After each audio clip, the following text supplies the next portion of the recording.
News can മീഡിയയുടെ പുതിയൊരു വീഡിയോയിലേക്ക് സ്വാഗതം. നമ്മുടെ സംസ്ഥാനത്തെ ക്ഷേമ പെൻഷൻ ഗുണഭോക്താക്കൾ അറിഞ്ഞിരിക്കേണ്ട വളരെ പ്രധാനപ്പെട്ട അറിയിപ്പുകളാണ് നിങ്ങളുമായി ഷെയർ ചെയ്യുന്നത്. ചാനൽ ആദ്യമായി കാണുന്നവർ സബ്സ്ക്രൈബ് ചെയ്യുക.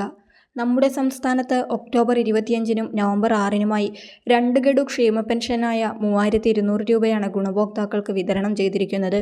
എന്നാൽ ഈ തുകകളും അതിനു മുൻപ് വിതരണം ചെയ്ത പെൻഷൻ തുകയും ലഭിക്കാത്ത നിരവധി പേരുണ്ട്. ഇത്തരത്തിൽ പെൻഷൻ ലഭിക്കാത്തതിനുള്ള ഒരു കാരണം പെൻഷൻ മസ്റ്ററിംഗ് ആണ്. മസ്റ്ററിംഗ് ചെയ്യാത്തതുകൊണ്ട് പലർക്കും പെൻഷൻ മുടങ്ങിയിട്ടുണ്ട്. എല്ലാ മാസവും 1-ാം തീയതി മുതൽ 20-ാം തീയതി വരെ അക്ഷയ കേന്ദ്രങ്ങളിൽ മസ്റ്ററിംഗ് ചെയ്യാവുന്നതാണ്. അക്ഷയ കേന്ദ്രങ്ങളിലെത്തി മസ്റ്ററിംഗ് ചെയ്യാൻ സാധിക്കാത്തവർക്ക് വീടുകളിലെത്തി അക്ഷയ ജീവനക്കാർ പെൻഷൻ മസ്റ്ററിംഗ് ചെയ്യിക്കുന്നതാണ്.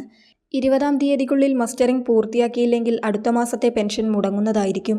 ഇനി മസ്റ്ററിംഗ് പൂർത്തീകരിച്ചിട്ടും പെൻഷൻ മുടങ്ങിയവരുണ്ട്. അതിന് പല കാരണങ്ങളാണുള്ളത്. അതായത് പുനർവിവാഹിതയല്ല എന്ന സർട്ടിഫിക്കറ്റ്, അതോടൊപ്പം വാർഷിക വരുമാന സർട്ടിഫിക്കറ്റ് തുടങ്ങിയ രേഖകളൊക്കെ സമർപ്പിക്കാത്തത് മൂലം നിരവധി പെൻഷൻ ഗഡുക്കൾ മുടങ്ങിയവരുണ്ട്. അത്തരത്തിലുള്ളവർക്ക് ഈ രേഖകളൊക്കെ സമർപ്പിച്ചാൽ മാത്രമേ പെൻഷൻ പുനഃസ്ഥാപിച്ച് ലഭിക്കുകയുള്ളൂ. എന്തൊക്കെ രേഖകളാണ് സമർപ്പിക്കേണ്ടത്, ഏതൊക്കെ രേഖയാണ് സമർപ്പിച്ചിട്ടുള്ളത് എന്നൊക്കെ അറിയാൻ നിങ്ങൾ സേവന പെൻഷൻ വെബ്സൈറ്റിൽ നിങ്ങളുടെ സ്റ്റാറ്റസ് പരിശോധിക്കുക. പെൻഷൻ ഐഡിയോ ആധാർ നമ്പറോ ഉപയോഗിച്ച് സൈറ്റിൽ കയറാം. ശേഷം നിങ്ങളുടെ സ്റ്റാറ്റസ് പരിശോധിക്കുന്നതിലൂടെ നിങ്ങൾ എന്തൊക്കെ രേഖകളാണ് സമർപ്പിച്ചിരിക്കുന്നത്, ഇനി എന്തൊക്കെ രേഖകളാണ് സമർപ്പിക്കേണ്ടതെന്നെല്ലാം ഇതിൽ നിന്ന് മനസ്സിലാക്കാം. അത്തരത്തിൽ സേവന പെൻഷൻ വെബ്സൈറ്റിൽ കയറി നിങ്ങൾ സമർപ്പിക്കേണ്ട രേഖകളെല്ലാം സമർപ്പിച്ചിട്ടുണ്ടോ എന്ന കാര്യം പരിശോധിക്കുക. ഇനി സമർപ്പിക്കാത്തവർ അത് എത്രയും വേഗം സമർപ്പിക്കുക. എന്നാൽ മാത്രമേ നിങ്ങൾക്ക് നിങ്ങളുടെ പെൻഷൻ പുനഃസ്ഥാപിച്ച് ലഭിക്കുകയുള്ളൂ.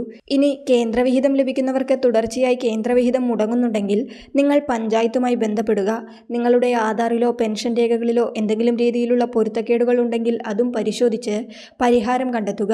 ഉദ്യോഗസ്ഥർ നൽകുന്ന നിർദ്ദേശമനുസരിച്ച് പെൻഷൻ പുനഃസ്ഥാപിക്കുവാനുള്ള നടപടികൾ സ്വീകരിക്കാനും ശ്രദ്ധിക്കുക.